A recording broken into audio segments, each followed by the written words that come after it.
Hey Waffle Gang, I do hope you're well. My name is Mark and today we're checking out some more Reddit stories, and if you do love a Reddit story, why not consider and like, subscribe, maybe that notification bell too, and let's crack on with today's first story. Much love guys. Now today's first story comes from Professional Cry 1342 and it says, am I the asshole for refusing to help my dad's ex-wife with rent after his passing, even though she is struggling and my half-brother is still a minor? So here's the situation. My dad passed away 3.5 years ago when my half-brother was 11 years old. My dad and his ex-wife had been separated for about 5 years before his death, but they weren't legally divorced. During that time, they didn't really have much contact, and she didn't join any family gatherings or events. Even during the funeral, she wasn't there where my aunt, my grandma, and I, 32 female, were, and I didn't have a close relationship with her. My dad was also struggling financially, and he didn't leave anything behind apart from a small boat he had purchased in my name, which I sold and put the money aside for my brother's future and started paying towards his needs such as education fees and monthly allowances for him. My dad had still been supporting my half-brother's mum financially, even though they weren't living together, and I only had to communicate with her a few times after his passing about my brother's expenses. Here's where things get tricky. My aunt has been paying the rent for my dad's ex-wife and my half-brother for the past 3.5 years, as my dad's ex-wife claims to be struggling financially. She works full-time but also receives a pension through my dad. Now, the landlord wants them to move out, and my aunt, who's been helping with the rent all this time, is not in a position to pay for the rent in a future apartment. My dad's ex-wife is asking me for help with rent, claiming she's still struggling. I'm honestly conflicted. I didn't have a strong relationship with her, and I don't feel it's my responsibility to help her out with rent, especially when I'm already helping my brother. I've made it clear that I can't help with the rent, but she's persistent and threatening me to tell my brother that I'm this bad sister who is not helping him out with our housing situation. And she told me if I'm not helping her out with rent, I shouldn't act like a good sister and help out on anything else as well. I feel like it's not fair that I should take on this burden when I'm already looking out for my brother's well-being, and especially when my aunt has already been helping her out all this time. My primary focus is on my brother's future, and I just don't want to take on any more responsibilities that aren't my own. I also want to mention that while my dad financially supported my dad's ex-wife when they were separated, their relationship was strained, and I'd never felt close to her. I'm struggling with whether I'm being unreasonable for not helping her, even though she's in a tough situation. So, am I the asshole for not wanting to help her out with rent, even though she's claiming she is struggling? Look, there's no details about the ins and outs of the finances on this. Not that it matters ultimately, but it did have me questioning, she's working full time, had your aunt paying her rent for 3.5 years, and she gets a pension through your father. Alarm bells were going off there. I'm not saying that people can't have multiple sources of income and still not struggle. They absolutely can. People are struggling with it, but it was ringing alarm bells in this particular story. And then with the emotional manipulation, using the brother to pressure OP into taking responsibility that isn't theirs and threatening to sabotage that relationship by painting OP as the bad sister, just shows the type of person she is. OP comes in with an edit/update, and then there's another update shortly. It says, thank you everyone for supporting my decision. I'm overwhelmed by the support I've received. I just want to provide a bit more context about the countries involved without going into too much detail. I'm originally from a Middle Eastern country and moved to Europe a couple of years ago to work under better conditions. My brother and his mother still live in my home country. Things have been tough there, just like everywhere else, and she is not the only one struggling. In our culture, families help each other out. However, even though my family loves my brother and has done everything to support him, we feel like she is using us at this point, and I don't want to give in to her manipulation.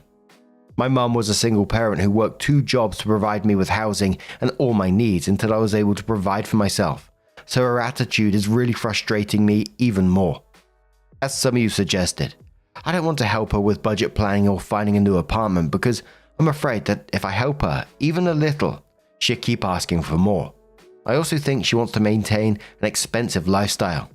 She isn't into drugs or gambling as far as I know, but she does spend a lot on luxury cosmetics, branded clothes, and even some Botox and similar treatments.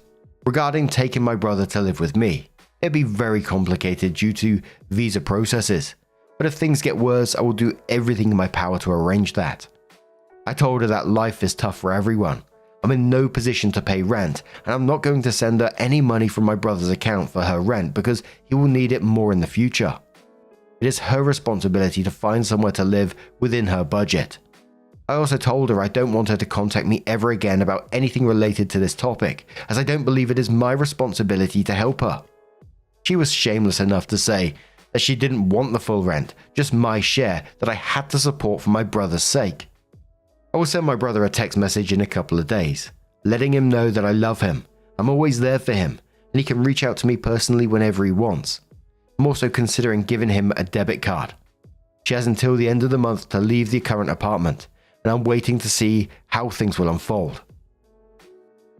So the commenters say, not the arsehole. She's a manipulative person and really unkind, threatening you with ill words and access to your stepbrother. The bigger question is, why does she not have enough money? She receives your dad's pension and she will qualify for money for your brother through Social Security, if in the USA. Although we already established OP is not, unless your dad is not on the birth certificate. What did this woman save in the past 3.5 years when her rent was being paid? If you help her, never give her money directly. Before you pay a cent, she needs to sign up for all and any social support services. Example, subsidized housing, utility assistance, food stamps, nutritional assistance, free Wi-Fi, free healthcare. If she tells you she was denied, she needs to provide the rejection correspondence. If she is receiving help, she can work with a social worker, budgeting and show you a full account of incoming cash versus bills. She will threaten you through your stepbrother no matter what you do, even if you help. If you do pay a bill, she provides her account number and company name so you can pay it directly. This may not be advice you wanted, but there is a lot to manage. Ask. In the meantime, negotiate how you can spend time with your brother. Convey to him and ensure he has your contact info in the event she cuts you off. Best to you. If you pay a utility bill, ensure there is no local law that states once you pay, you're responsible for this debt in the US. There are a few states that have this stipulation. OP replied saying, thanks a lot for the advice. Unfortunately, they're not based in the US and all she is entitled to is my dad's pension, which is not that much. According to what she told me, her income is around 3 minimum wages in the country she is living, and according to my research, she should be able to afford a decent apartment in a nearby neighborhood to my brother's school, and it should cost her around 1 minimum wage, and she should be able to afford her living expenses with the remaining. However, she is claiming that to get a decent apartment, she needs to pay half her income, and she can't afford her living expenses with the rest, and she wants me to pay the difference on what she can afford and what is decent for her. I've lived in a different country for a while now, and I'm able to see my brother maybe once a year. I care about him deeply, and it concerns me that she would turn him against me.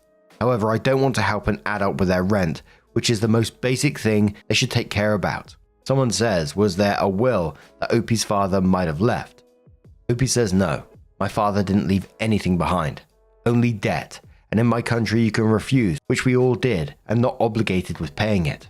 Another one says, are you sure that your brother is your biological sibling? OP says, yep. Met him back in the days when they were good, and he looks just like my dad's childhood pictures.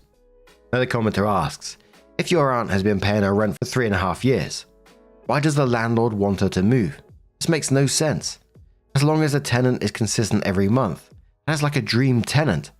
I would ask your aunt if she was paying the rent to the ex or the landlord directly. Something doesn't add up here. Free rent, full-time paycheck, and a pension. How is she not surviving? OP says my aunt was paying it to the landlord directly, since he helped my dad sign the lease to the apartment back in the day. He then moved out after their split, but was continuing to pay the rent, and my aunt took over when he died. I don't want to go into detail of why they have to move out, since there was some legal stuff going on. So OP come in with their next update and said, big thanks to everyone encouraging me to not give any money to my dad's ex-wife. I followed your advice and very happy with my decision. So here's why. Over the weekend, I realized I was blocked on socials by the ex-wife, and also my brother removed me as well. I reached out to my brother directly because I wanted to make sure that he knew none of this was his fault and that I will always be there for him. I didn't want to say anything that could damage his relationship with his mum. But I needed him to know that I did nothing against him and that he can always reach out to me. To my relief, he responded right away and reassured me that he has no hard feelings towards me at all. He already knew a lot of what his mum told him wasn't true, and even said he was actually happy about the decision I made. He told me that if he were in my position, he would have done the same thing. One of the most upsetting parts of our conversation was when he admitted that he never liked asking for money through his mum because it made him feel like a beggar, but she insisted on it. He also told me that she had been looking for an apartment way beyond her budget and had been trying to collect money from different people to afford it, which confirmed my suspicions.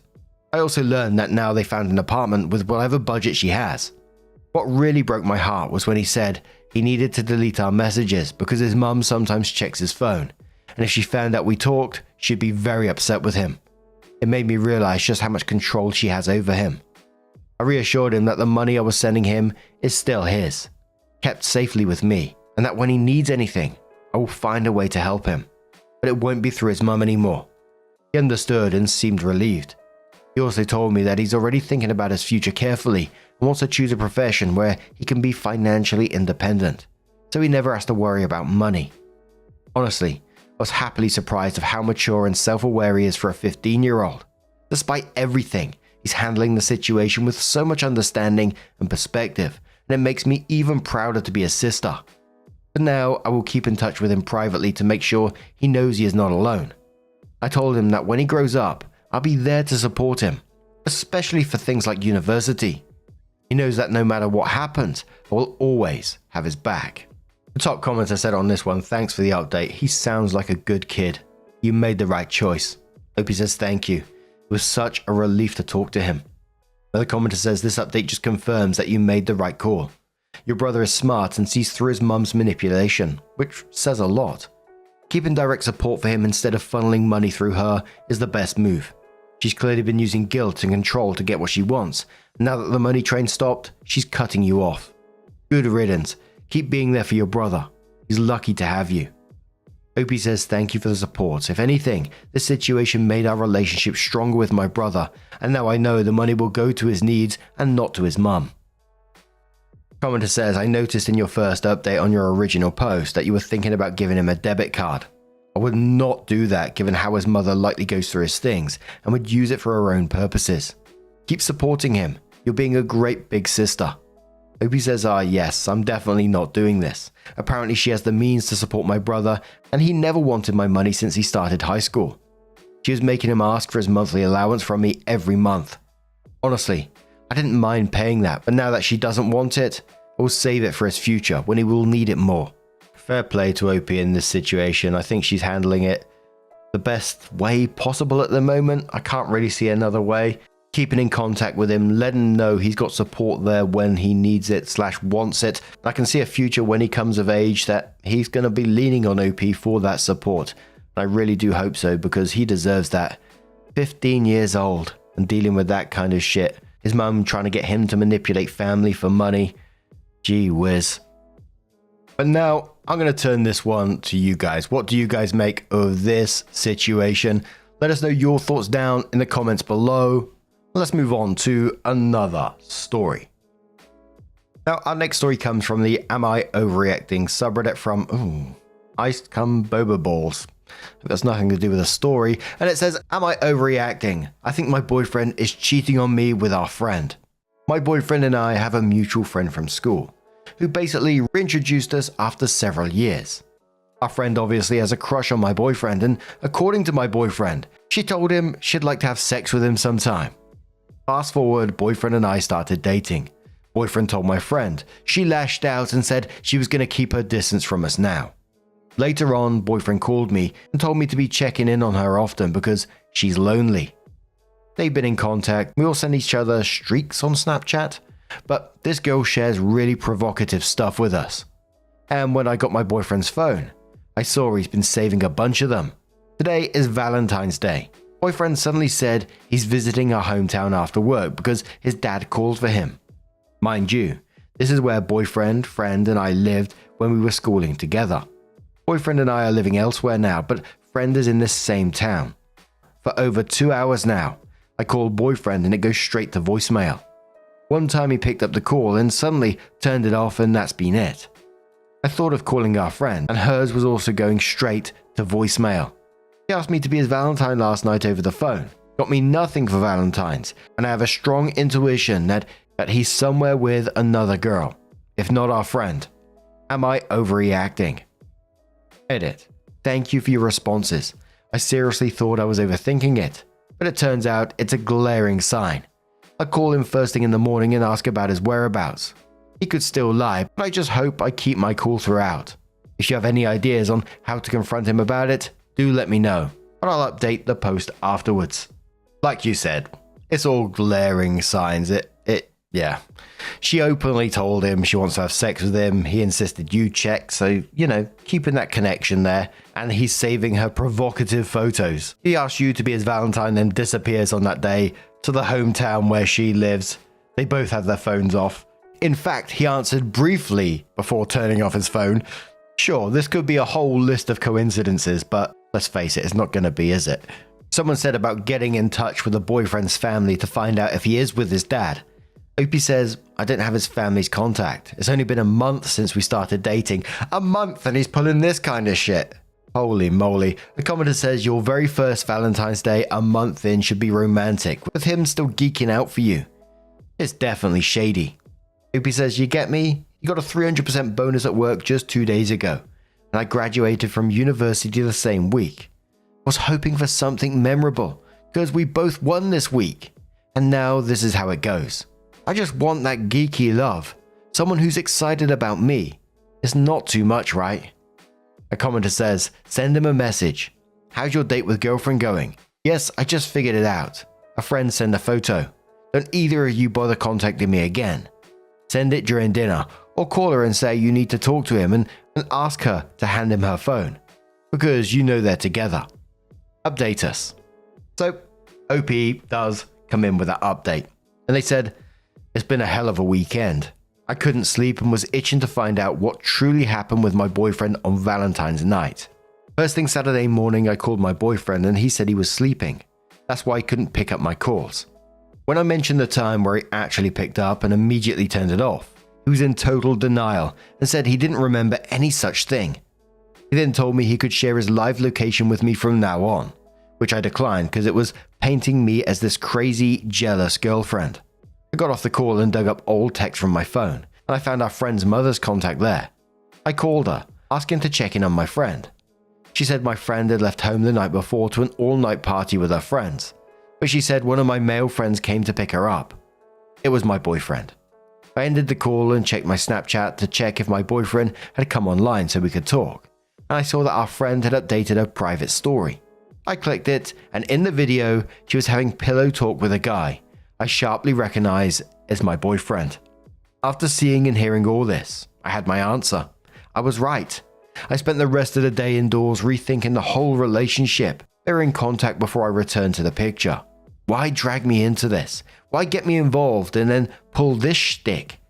A part of me is glad this happened earlier, because he was below my standards, but I loved him. Today, I went to visit my cousin, and she took me to the beach. So that's the update. They're both blocked, and I'll be taking a break to focus on my job and myself. Thank you all for the support and DMs giving me suggestions. The top commenter on that said, they are terrible, and you can do better. I'm sorry, it really blows when someone doesn't protect the love you give, and unfortunately, both of them did this to you. Please update me. I hope they really get their comeuppance. Another commenter says they both suck, and you'll be better off without them in your life. I know you loved him, but he didn't love you, so don't let him or her weasel their way back into your life. Good luck to you. That pillow talk video, why would you do that? That's got to be on purpose, right? And it's just another one of those situations, like with friends like that, who needs enemies, right? Holy shit. But anyway, now I'm going to turn this one to you guys. A month in as well, and they were pulling this shit. Not worth the energy. Anyway, I'm going off again. What do you guys make of this situation? Let us know your thoughts down in the comments below. Now, just a huge thank you for being here today, getting involved in the stories, your love, your support, your time. It means the absolute world to me. So thank you so much. And as always, don't forget at the very end of the video, there'll be a couple of playlists there you can click on and it will automatically scroll through all the videos for you. Thank you so much, and I'll see you in the next one. Take care and much love.